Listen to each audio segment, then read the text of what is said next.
Buenas, somos el grupo C de Semiología Quirúrgica con el doctor Hugo Hartling y vamos a estar hablando de los trastornos tiroides benignos y nódulos solitarios. El grupo está compuesto por Gabriela Santana, Marilyn Mercedes, Nerolyn Salas, Leslie Vilorio y quien les habla, Marlene Rodríguez. Tiroiditis. La inflamación de la glándula tiroides es una enfermedad que se produce en una zona determinada o extendida de la tiroides. Esta patología puede ser aguda, subaguda o crónica, y cada tipo cuenta con sus propias causas y correspondientes cuadros clínicos característicos. Representa aproximadamente del 1 al 3% de todas las enfermedades relativas a la tiroides. Hay que subrayar que la tiroides subaguda es bastante rara y la padecen con mayor frecuencia las mujeres que los hombres. Suele aparecer principalmente entre los 20 y los 50 años. Puede tener diferentes causas según se trate de los 3 subtipos clasificados que representan su propio cuadro clínico: tiroiditis crónicas, tiroiditis subagudas, tiroiditis agudas.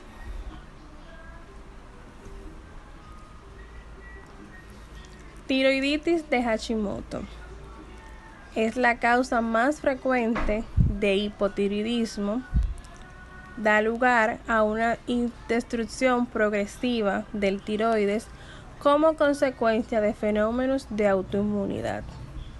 Es como si el organismo no reconociera el tiroides como propio, por lo que procede a su destrucción por medio de anticuerpos que produce el sistema inmune. Esta condición es especialmente frecuente en el sexo femenino a partir de los 40 años, aunque puede darse en otras edades y en los varones. La función de las células tiroideas se altera y también, en consecuencia, la producción de T3 y de T4. Estas reacciones celulares se siguen al final de una infiltración por linfocitos y de la consiguiente fibrosis, con lo que se reduce el número y la eficiencia de los diferentes folículos. A medida que prosigue este fenómeno inmunitario, empiezan a detectarse anticuerpos bloqueadores de la TSH, como los anticuerpos contra la peroxidasa tiroidea. Según avanza el proceso inmunitario, estos anticuerpos van alternando la función tiroidea y al final se establece un estado clínico hipotiroideo cuando el paciente presenta anticuerpos persistentes bloqueadores de la TSH. La instauración es habitualmente lenta y progresiva. Los síntomas se relacionan con una disminución en la actividad funcional de todos los sistemas del organismo. Los más clásicos son cansancio, intolerancia al frío, apatía e indiferencia, depresión, disminución de memoria y de la capacidad de concentración mental, piel seca, cabello seco y quebradizo, fragilidad de uñas, palidez de piel, aumento de peso, estreñimiento y somnolencia excesiva. En situaciones extremas pueden evolucionar hacia insuficiencia cardíaca, la hinchazón generalizada, insuficiencia respiratoria y abocar al coma mixedematoso con pérdida de conocimiento que conlleva un alto grado de mortalidad. Su diagnóstico se hace usualmente cuando los pacientes se presentan con síntomas de hipotiroidismo, generalmente acompañados de la presencia de un bocio en el examen físico y pruebas de laboratorio consistentes con hipotiroidismo. Cuando se miden los niveles de anticuerpos contra la tiroperoxidasa, usualmente están elevados. La tiroperoxidasa es una enzima que juega un papel importante en la producción de hormonas tiroideas. Su tratamiento consiste en equilibrar el hipotiroidismo con un tratamiento hormonal crónico con levotiroxina. En casos excepcionales puede ser necesario extirpar la glándula tiroides con cirugía. Este es el caso en situaciones en las que la glándula tiroides está tan aumentada en el paciente que ve afectada su calidad de vida porque no puede tragar y sufre afonía crónica. Tiroiditis supurativa aguda. Es una enfermedad rara y que consiste en una infección localizada de la glándula tiroidea producida principalmente por bacterias gram positivas. Los microorganismos más frecuentes son especies de estafilococos, incluido el estafilococo áureo resistente a meticilina y de los estreptococos. Aproximadamente el 90% de los casos se desarrolla en el lóbulo tiroideo izquierdo. Se ha propuesto que la fístula congénita del seno piriforme es la ruta más común de infección. Diferentes revisiones reportan que los casos recurrentes se asocian a defectos congénitos como persistencia del seno piriforme y remanentes del tercer y cuarto arco branquiales, así como estados inmunológicos que facilitan la progresión de esta rara inflamación. Este proceso ocasiona un dolor intenso, localizado y de ordinario unilateral. Una causa importante, pero rara, de inflamaciones agudas del tiroides son las infecciones por virus. Además, existen otras causas de la tiroiditis aguda que perjudican el tejido de la glándula tiroides, como pueden ser un fuerte trauma provocado, por ejemplo, por un accidente, y las radiaciones radiactivas en el tratamiento de tumores malignos en la zona del pecho o la garganta. Los signos y síntomas incluyen disnea, dolor en el cuello que puede irradiarse hacia la región posterior y lateral, ronquera, disfagia, fiebre y escalofríos, como es consecuencia de una infección bacteriana, da lugar a una segunda subida de la fiebre. Otros síntomas son una sensación de opresión en la zona inflamada, enrojecimiento y aumento de la temperatura en la garganta. A menudo, el enfermo sufre molestias al tragar y afonía. En algunos casos, los pacientes sufren dolores hasta los oídos y los nódulos linfáticos de la garganta pueden estar inflamados. Con poca frecuencia, la enfermedad puede presentarse como una masa pulsátil o con parálisis de cuerdas vocales. Y también se han reportado casos asintomáticos. La presencia de clínica de afectación sistémica permite orientar el diagnóstico diferencial. Su diagnóstico, cuando se realiza la exploración física, el aumento del tamaño de la glándula tiroides es palpable. En análisis de sangre suele arrojar como resultado una elevada concentración de glóbulos blancos y una acelerada velocidad de sedimentación sanguínea, como indicadores característicos de una reacción del cuerpo a la inflamación. Con la ayuda de una ecografía, el médico puede delimitar la inflamación aguda, diferenciándola de otras enfermedades.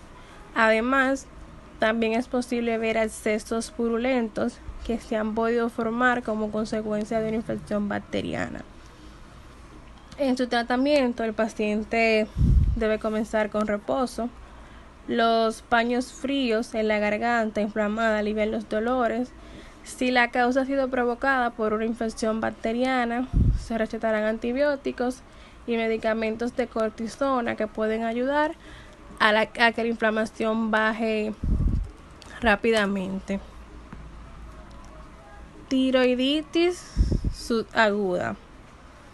La tiroiditis subaguda granulomatosa de Kerrbin es una entidad que engloba un gran número de términos sinónimos como tiroiditis de Kerrbin, tiroiditis de células gigantes, tiroiditis subaguda dolorosa o tiroiditis subaguda. Aparece con frecuencia en el sexo femenino y en la edad de los 40 a 50. La causa más común de tiroiditis subaguda es una infección viral del tiroides, secundaria a una infección del tracto respiratorio superior.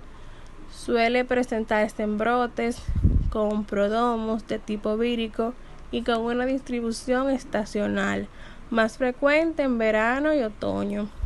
Gracias a los cultivos virales en tejidos tiroides afectados, se han relacionado algunos de estos como patógenos potenciales de esta enfermedad: adenovirus, mononucleosis, virus de la gripe, virus del papera y hechovirus. En algunos casos se ha objetivizado la aparición de una autoinmunidad tiroidea transitoria, casi siempre en la fase aguda de la enfermedad, evidenciándose anticuerpos antitiroidina peroxidasa, también denominado antimicrosomales, antitiroglobulina y antirreceptor de la TSH, aunque se cree que el origen de dicha inmunidad está más relacionado con la liberación de antígenos durante la inflamación que con un fenómeno primario. Los síntomas suelen aparecer 2 o 3 semanas después de la infección vírica.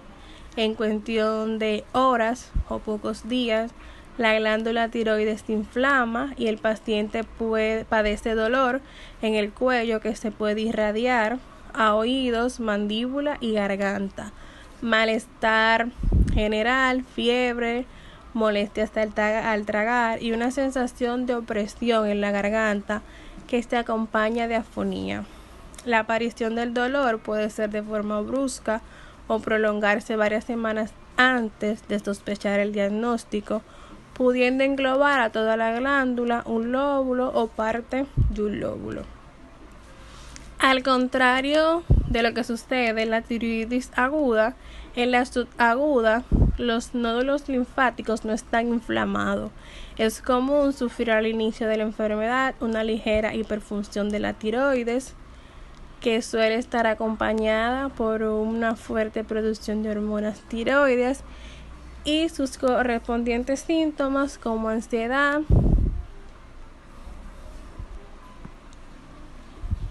el diagnóstico se da en un análisis de sangre que suele dar como resultado una baja concentración de leucocitos y una elevada sedimentación sanguínea.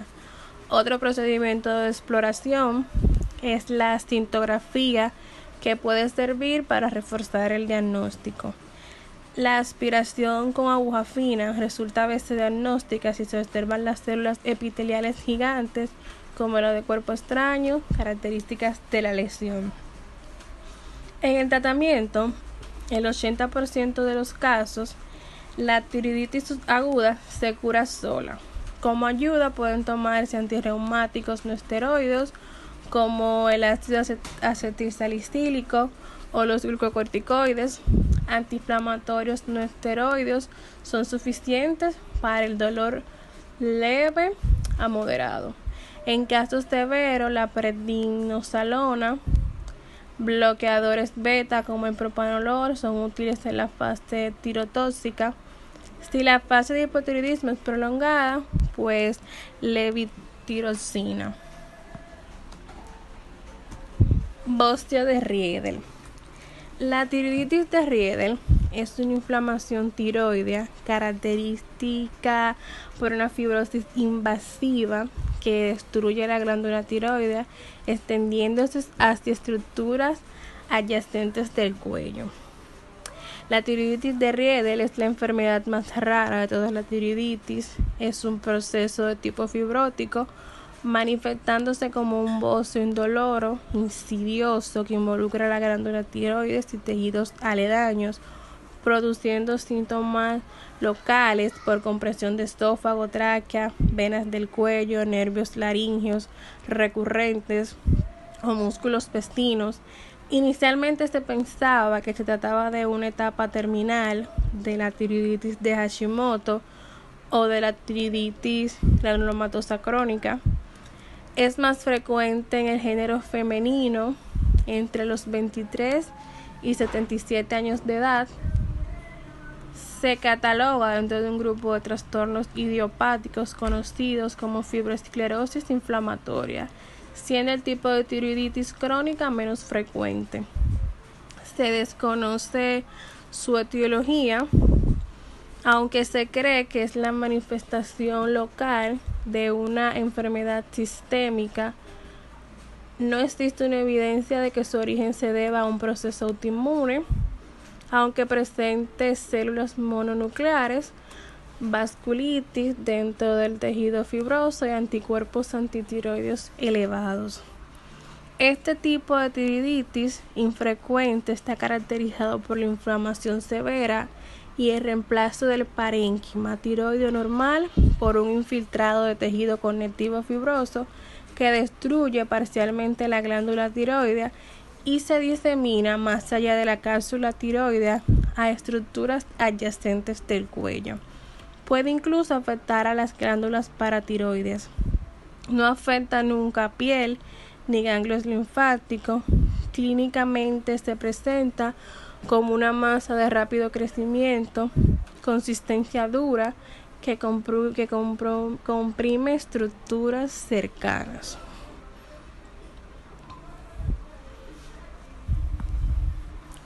Entre los síntomas, un síntoma claro es un endurecimiento extremo de la glándula tiroides que da lugar a molestias al tragar, sensación de opresión en la garganta y a un estrechamiento de la tráquea.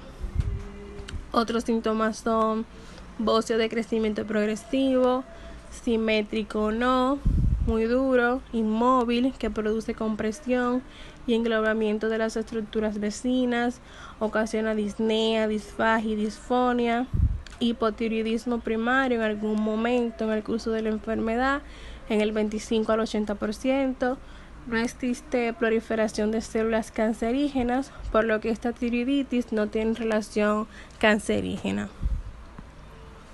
En su diagnóstico se realiza con ecografía que muestra masa hipodensa e hipoecoica que reemplaza el tejido tiroideo normal. La tomografía computarizada y resonancia magnética muestran hallazgos de fibrosis y la gammagrafía con yodo 131 aparece como una glándula irregular con baja o nula captación. En el tratamiento, este dependerá de los síntomas presentados por el paciente y debemos descartar una entidad tumoral, aunque a veces es imposible, antiinfiltración, fibrosis y destrucción de zonas adyacentes. Se puede administrar glucocorticoides que inducen el reblandecimiento de la masa y disminución de su tamaño. Buenas, mi nombre es Gabriela Santana y yo les estaré hablando sobre hipotiroidismo. El hipotiroidismo clínico suele provenir de la incapacidad de la glándula tiroidea para producir hormonas suficientes, hipotiroidismo primario. También pueden ocurrir ocasionales estados con una actividad limitada o una resistencia a las hormonas tiroideas en la periferia. Consecuencias metabólicas de la carencia de yodo. Los cambios fisiológicos crónicos producidos por una carencia de yodo durante toda la vida determinan alteraciones anatómicas y metabólicas con una relevancia variable. El aporte deficitario crónico de yodo hace que disminuya la producción de T4 y T3, con lo que aumenta gradualmente el aclaramiento tiroideo de yodo y disminuye su excreción renal. En los casos más graves, la concentración sérica de T3 y T4 bajan y la TSH sérica se eleva. La carencia de yodo puede causar una enfermedad evitable llamada bocio endémico, que en su forma extrema da lugar al cretinismo endémico. Este estado clínico se caracteriza por alteraciones neurológicas, detención del crecimiento, retraso mental e hipotiroidismo franco, y obedece a una carencia intrauterina profunda de yodo. El aumento difuso de tamaño de la glándula tiroidea ocurre con frecuencia y acompaña los cambios fisiológicos motivados por la carencia de yodo. Los folículos tiroideos exhiben una respuesta hipertrófica y disminuyen los espacios foliculares. Hipotiroidismo post-radiación. Este tratamiento ha aumentado frente a estados hipotiroides, sobre todo la enfermedad de Graves y el bocio tóxico multinodular. Del 50 al 70% de los pacientes que reciben más de 10 MSI corren riesgo de presentar hipotiroidismo clínico. Hay que supervisar en todo momento el tratamiento de estos pacientes como mínimo una vez al año. Hipotiroidismo postoperatorio. Si no se administran tratamiento con los pacientes con hipotiroidismo o enfermedad de Graves, la tiroidectomía subtotal o total producen hipotiroidismo. La incidencia del hipotiroidismo postoperatorio permanente varía con la pericia del cirujano y la cantidad extirpada de tiroides. Otros factores que modifican la aparición del hipotiroidismo postoperatorio son la administración de antitiroideos, la presencia de yodo en la alimentación y la infiltración linfocítica del tejido residual. Hipotiroidismo farmacológico. En esta podemos encontrar lo que son los antitiroideos, que están compuestos por el metimazol y el propilturacilo. Administrados en exceso producen hipotiroidismo. La vigilancia cuidadosa de los pacientes que toman estos medicamentos es obligatoria. También encontramos amiodarona, litio, interferón alfa, interleuquina 2 y antineoplásicos. La mayoría de los fármacos causan hipotiroidismo porque interfieren con la liberación de las hormonas tiroides a partir de las glándulas o porque poseen toxicidad directa sobre la tiroides. Saludos, mi nombre es Nerolyn Melissa Salas y yo estaré hablándole acerca de lo que es el hipertiroidismo. El hipertiroidismo. Las enfermedades asociadas a una mayor secreción de tiroides determinan un estado hipermetabólico previsible. El incremento de la secreción tiroides se debe a una alteración primaria intraglandular. Ejemplo de esto está la enfermedad Graves, también el bocio tóxico nodular, el adenotiroideo tóxico o trastornos del sistema nervioso central y aumento de la estimulación tiroidea por la producción de la TSH. La mayoría de los estados de hipertiroides se deben a una disfunción primaria. De hecho, hasta los estados de hipertiroides menos habitualmente pueden ocurrir por un aporte mal controlado de la hormona tiroidea exógena. Un embarazo molar con una mayor liberación de HSG y de manera excepcional una neoplasia de la tiroide maligna con hiperproducción de la hormona tiroides. Los síntomas clásicos del hipertiroidismo entre estos se encuentra lo que es la pérdida voluntaria de peso y a pesar de un mayor apetito, o sea, el paciente tiene un mayor apetito pero no aumenta de peso, una intolerancia al calor, un aumento de la sed, alteraciones menstruales, ansiedad, diarrea, palpitación, caída del pelo y también trastornos del sueño. Entre los trastornos hipertiroideos está lo que es la enfermedad de Graves, como mencionaba anteriormente, que esta fue descubierta por un médico irlandés y describió originalmente que esta enfermedad afecta a las mujeres de 20 a 40 años. El hipertiroidismo en la enfermedad de Graves se debe a un anticuerpo que estimula la TSH pese a las diversas teorías acerca del estímulo que inicia la producción de estos anticuerpos. No existe ningún acuerdo universal sobre la causa del proceso. Quizás exista una susceptibilidad genética como la refleja la mayor probabilidad de graves entre los que es los gemelos monocigotos. La enfermedad de Graves se suele manifestar por la traída clásica siguiente: signos y síntomas tirotóxicos, tirococóxicos, masa cervical visible, compatible con bocio, que puede imitar un soplo por mayor flujo vascular. La compresión traqueal puede ocasionar síntomas de obstrucción respiratoria, pero la compresión aguda con la dificultad respiratoria es sumamente rara. Las secuelas oculares prolongadas y no tratadas, como la ectosis, el edema supraórtico, infraórtico e hinchazón en edema conjuntivales, resultan a veces graves. La oftalmopatía se distribuye a la estimulación de la TSH sobre lo expresado en los tejidos retroaórticos de los pacientes con esta enfermedad. En esta forma más grave, el espasmo del párpado superior determina la retracción y la visualización de una cantidad esclerótica superior a lo normal. Este da lugar a lo que es una asinergia oculopalpebral y una exacerbación del edema conjuntival ya presente.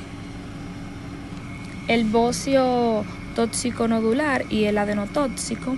El bocio tóxico-nodular, también llamado enfermedad de Plummer, hace referencia al nódulo que se ha adquirido en una función autónoma dentro de una glándula tiroide con bocio. El aumento de la producción de hormona tiroidea ocurre de formas independientes al control de la TSH.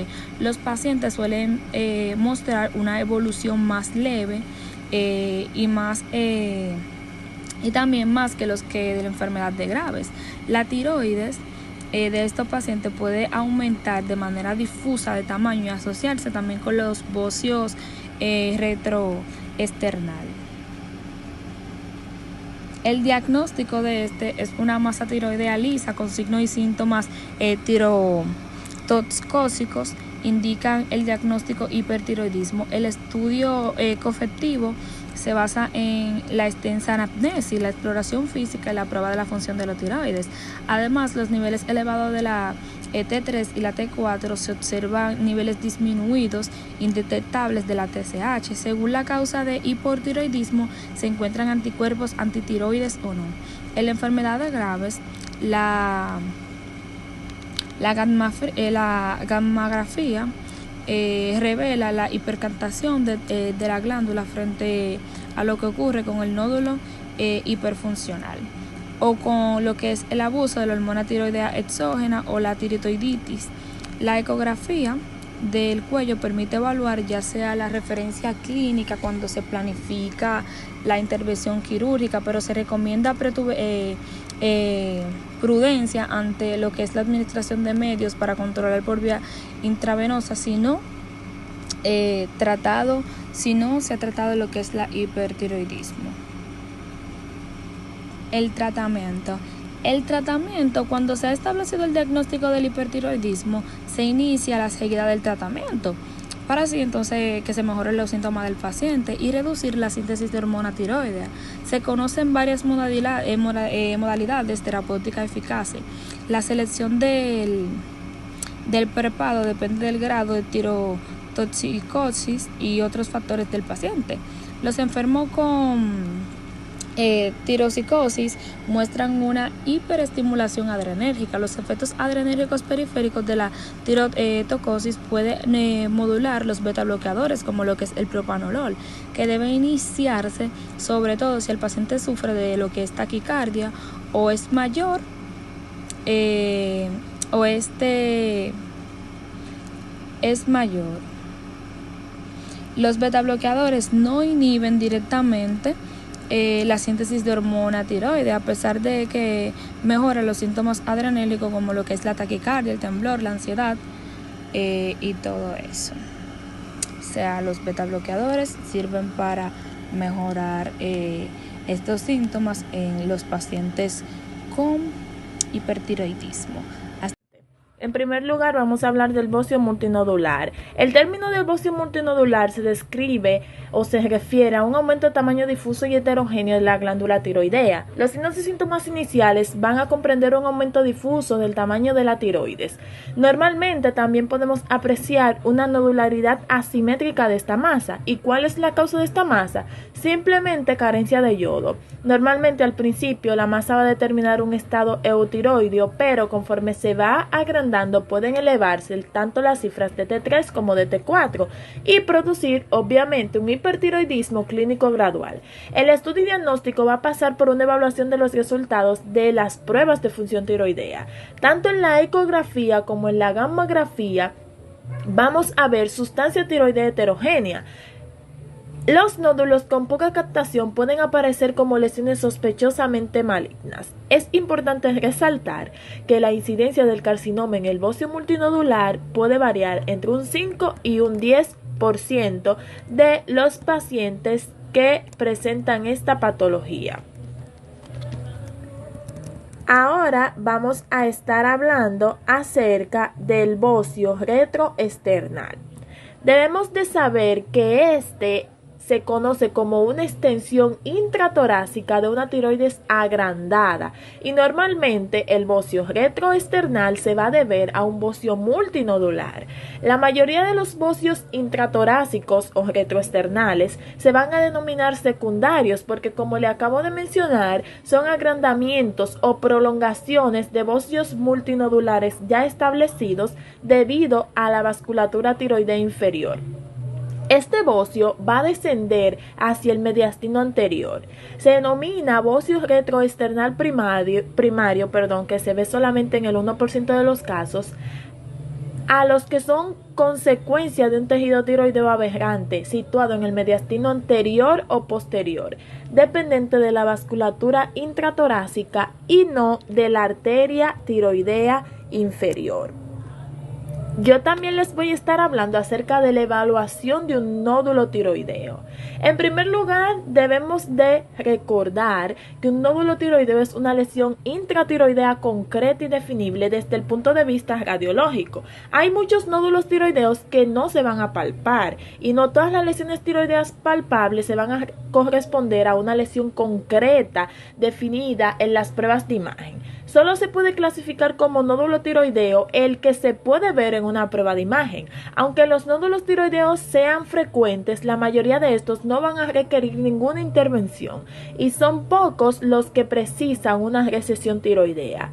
El algoritmo puede parecer un poco complicado, pero lo podemos simplificar en 3 categorías para la indicación de una recesión tiroidea. En primer lugar, síntomas compresivos o inflamatorios locales, hiperfusión en segundo lugar y en tercer lugar que haya una neoplasia maligna o sospecha de la misma. La mayoría de los pacientes con nódulo tiroideo solitario van a mostrar una lesión benigna sintomática, no funcionante. Sin embargo, debemos de plantear el cáncer de tiroides en todos los casos que se nos presenten. En cuanto a la incidencia, es importante mencionar que cada vez se van descubriendo más casos de nódulos tiroideos. Esto puede ser porque la ciencia ha avanzado y ya ha aumentado la difusión y sofisticación de las pruebas de imagen. El 1% de los hombres y el 5% de las mujeres van a presentar nódulos tiroideos palpables y del 19 al 69% de los pacientes no seleccionados según criterio alguno tienen un nódulo tiroideo en la ecografía.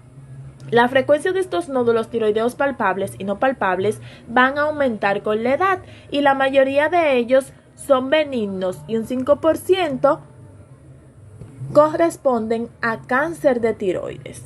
En cuanto a la evaluación inicial, debemos de tener pendiente que el estudio de un paciente con un nódulo solitario va a comenzar con una cuidadosa anamnesis y exploración física. Las manifestaciones clínicas de hipertiroidismo las debemos recoger durante las preguntas de la anamnesis y durante la evaluación física que le vamos a realizar a nuestro paciente. Nosotros como médicos debemos interrogar acerca de los síntomas locales, como son disnea apnea subjetiva o postural, disfagia, sensación de ahogo, dolor, cesación del globo en la faringe o síntomas que van a estar precipitados al levantar los brazos sobre la cabeza, que esto se conoce como el signo subjetivo de Pemberton. La exploración física se va a iniciar palpando el anillo cricoideo, porque el istmo se palpa de manera fiable justo debajo de él. Luego, cada lóbulo se va a palpar directamente por fuera del istmo. Es recomendable que nosotros nos coloquemos en el lado contralateral, ligeramente detrás del paciente para poder examinar de esa forma cada lóbulo, colocando nuestras manos alrededor del cuello del paciente y deslizando los dedos de cada mano lateralmente a partir del istmo para desplazar lateralmente el músculo esternocleidomastoideo y colocar directamente los dedos sobre el nódulo tiroideo. Si se le pide al paciente que trague un poquito de agua, en este momento la tiroides se va a desplazar bajo los dedos de nosotros que vamos a estar explorando al paciente con la deglución. Esta maniobra nos va a revelar muchas lesiones que no se detectan en una palpación estática y que probablemente nos puede brindar la posibilidad de averiguar si un bocio retroesternal queda atrapado por encima de las cabezas de las clavículas con la deglución. En caso de que se detecte un nódulo tiroideo en la exploración física, debemos anotar el tamaño y la consistencia de este. Los nódulos que se detectan en la ecografía pero no se palpan en la exploración muestran el mismo riesgo de malignidad ajustada por tamaño que los nódulos que sí son palpables. Importante resaltar que la tiroglobulina sérica es importante para el seguimiento de los pacientes después del tratamiento inicial de cáncer tiroideo. Seguimos con los métodos de evaluación de un nódulo tiroideo. Una vez hemos realizado la exploración física y sospechado de alguna patología de la glándula tiroides, es necesario pues que iniciemos con pruebas que ayuden a confirmar el diagnóstico y ver cuáles son los siguientes pasos que vamos a hacer con el paciente. Estas son las pruebas de función tiroidea, la ecografía, que son medios de imagen, y la biopsia mediante aspiración con aguja fina, que nos ayudan a evaluar los componentes citopatológicos del nódulo o del crecimiento en el que hemos pensado o sospechado. Los laboratorios. Estos evaluarán principalmente el funcionamiento de la glándula tiroides, pero la glándula tiroides en realidad es controlada principalmente por el eje hipotálamo-hipófisis tiroides. La principal hormona que se va a medir en estas pruebas en sangre es la TSH. Los niveles séricos de esta nos podrían ayudar a abordar el cuadro clínico del paciente. Esta puede estar alta o baja y representa diferentes patologías de la tiroides. También podrían ayudarnos a diagnosticar un hipertiroidismo no sospechado. Los laboratorios también nos ayudan a medir la tiroglobulina, que esta es una globulina que se produce en la tiroides. También nos ayudarían con la calcitonina sérica. Esta ya no sería tan relevante a la hora de evaluar a primera instancia el crecimiento de un nódulo, pero nos ayudaría con el seguimiento de cánceres de tiroides porque este es un marcador tumoral. Si se detecta un nódulo tiroideo de 1 centímetro o mayor, se debe analizar la TSH sérica. Una TSH sérica baja denota un hipertiroidismo franco subclínico y en general requiere un estudio gamma-gráfico.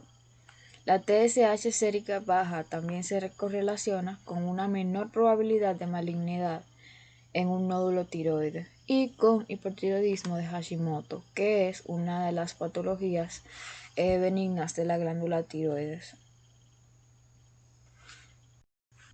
Para entender los resultados que arroja el laboratorio sobre la TSH o la hormona estimulante de la tiroides, es necesario entender algunos aspectos de su fisiología, de su fisiología en sí o un estado normal.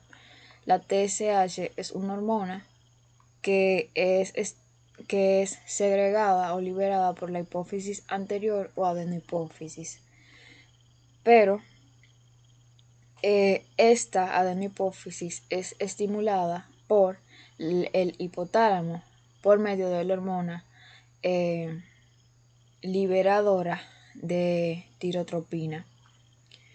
Entonces, una vez estamos aquí con la liberación de la TSH, esta iría a la glándula tiroides y la glándula tiroides, una vez estimulada, segregaría las hormonas tiroides, la triiodotironina y la tiroxina o T4.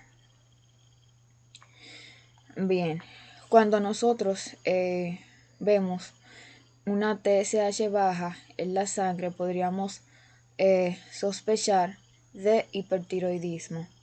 Cuando está alta, hipotiroidismo primario, y en algunas ocasiones un hipotiroidismo secundario podría darnos con una TSH baja.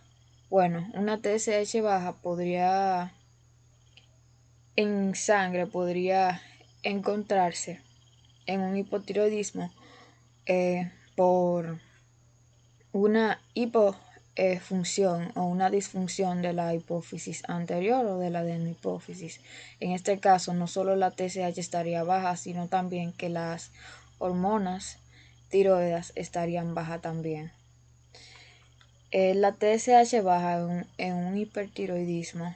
Esto sucede por una retroalimentación negativa de las hormonas tiroides hacia la adenohipófisis. Porque, bueno, la hiperfuncionalidad está en la glándula tiroides. Cuando la glándula tiroides comienza a segregar muchas hormonas tiroides, pues estas van a ir a la adenohipófisis por retroalimentación negativa. Esto quiere decir que algún componente de estas hormonas tiene un efecto inhibitorio sobre la hipófisis anterior.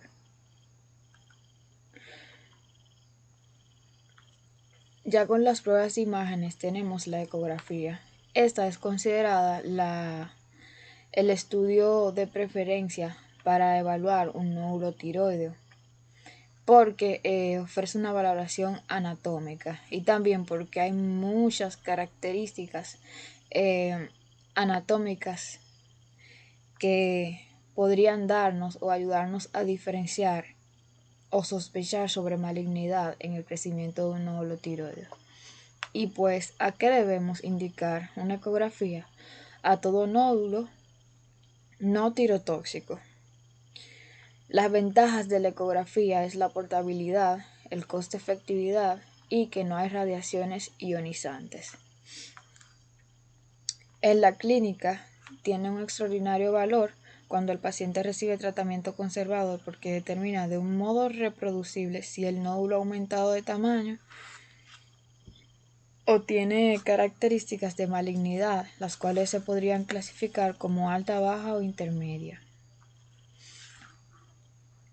Bien, aquí vamos a ver que las características de malignidad se considera benigno y con un riesgo de malignidad menor a un 1% cuando la masa tiene esta característica, que es que parece más un quiste. No hay calcificaciones ni bordes irregulares ni nada por el estilo que vamos a ver en una sospecha intermedia o una sospecha alta de malignidad. En una sospecha muy baja vamos a ver un patrón espongiforme o un patrón parcialmente quístico, porque aquí vemos algún crecimiento sólido. no tiene características sospechosas de malignidad. Por eso se considera el riesgo de malignidad menor al 3%. Una sospecha baja del 5 al 10% en riesgo de malignidad. Aquí vamos a ver borde hiperecoico, sólido y regular. O sea, regular. El borde isocoico, sólido y regular. También podemos ver parcialmente quístico con alguna área sólida. O parcialmente quístico con varias áreas sólidas. Se sospecha, la sospecha es intermedia con un riesgo de malignidad del 10 al 20% cuando el borde es hipoecoico, sólido y regular. Borde hipoecoico, sólido y también regular. Y ya tenemos una sospecha alta mayor al 70 al 90% de malignidad cuando encontramos microcalcificaciones, un nódulo hipoecoico y un borde irregular. Los bordes irregulares hiperecoicos, aquí vamos. Y la altura hipoecoica mayor que la anchura, o sea, a una manera de resumen, es más alta que ancha. Los bordes hipoecoicos irregulares con extensión extratiroidea. La consideración de una biopsia depende ya del tamaño del nódulo. Las características de malignidad, a modo de resumen, serían entonces microcalcificaciones, hipoecogenicidad, bordes irregulares o ningún halo componente sólido cuando hay vascularidad dentro del nódulo y cuando es más alto que ancho. La gammagrafía. Esta, más que un patrón anatómico, como hablábamos en la ecografía, mide la función tiroidea. No está indicada para nódulos eutiroideos o hipotiroideos. Esta da la información morfofuncional, como ya había dicho, de la glándula tiroides. Los isótopos que más se utilizan son el yodo 123 y el pertecnatato. Y también el yodo 131. Este se utiliza más para el rastreo corporal, para la detección de metástasis del cáncer tiroideo. Bueno, el yodo 131 dura más tiempo en el cuerpo que el 123. Por eso es el 123 más recomendable. Tiene menor radiación en realidad. También aquí por medio de la gammagrafía podríamos determinar un bocio multinodular. La principal función del estudio de un nódulo solitario que se va a la principal función de estudiar un nódulo solitario es la posibilidad de clasificarlo y podemos hacerlo como hiperfuncionante, hipofuncionante e indeterminado. La tomografía computarizada y la resonancia magnética. Estas no aportan en realidad nada relevante al estudio de los nódulos tiroideos que no han dado complicaciones, o más bien que no se hayan identificado en la ecografía estas complicaciones. Y pues como estas dos se utilizan un componente de yodo, entonces sería mejor utilizar la ecografía que no tiene estas radiaciones. Pero son útiles porque ayudan a examinar la extensión local en los estadios más avanzados del cáncer tiroideo. Y ayuda porque se recomienda cuando se va a operar grandes masas tiroideas con un componente retroesternal. El inconveniente de esto es que la carga de yodo que se le da, por ejemplo, a un paciente que ya tiene hipertiroidismo y se le realiza una tomografía computarizada con una carga de yodo, pues podríamos aproximar al paciente a sufrir una tormenta tiroidea que resultaría mortal.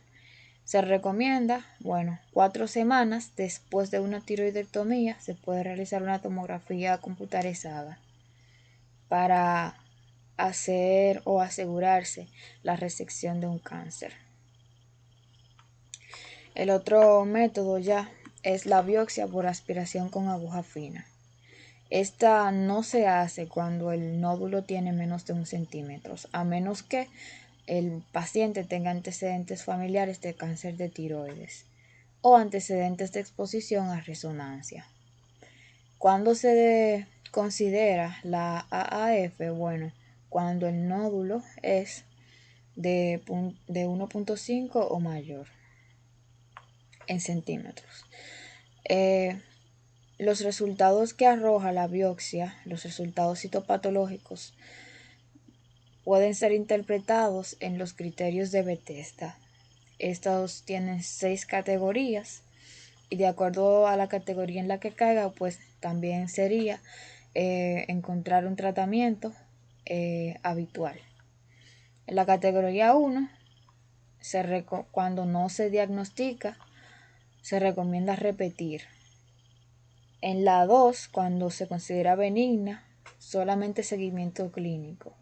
En la 3, cuando se encuentra atipia de significado incierto, pues se recomienda repetir o una lobulectomía. En la 4, cuando vemos neoplasia folicular, se recomienda una lobulectomía. En la categoría 5, cuando se ha sospechado de malignidad, una lobulectomía o una tiroidectomía total. Y en la 6, cuando ya es maligno, una tiroidectomía y decir el tipo. Los resultados, aquí un ejemplo de los resultados de una aspiración con aguja fina de una masa tiroidea. Aquí encontramos que las células de este aspirado muestran surcos internodulares. Aquí lo podemos ver. Y también muestran inclusiones citoplasmáticas en reloj de arena. Veanlo aquí. Que también son conocidos como ojos de la huérfana Anya. Estas características confirman el diagnóstico de un carcinoma papilar de tiroides. En la toma de decisiones para el tratamiento, cuando es resección, podría darse por la clínica, la hiperfunción y los medios diagnósticos y confirmativos para el tratamiento. En la clínica vamos a encontrar a un paciente que ha tenido o ha sentido compresión de estructuras o inflamación. En la hiperfunción, aquí es donde es útil la determinación de la TSH sérica. Y ya los medios de diagnósticos y confirmación para el tratamiento, pues ya los hemos detallado con anterioridad.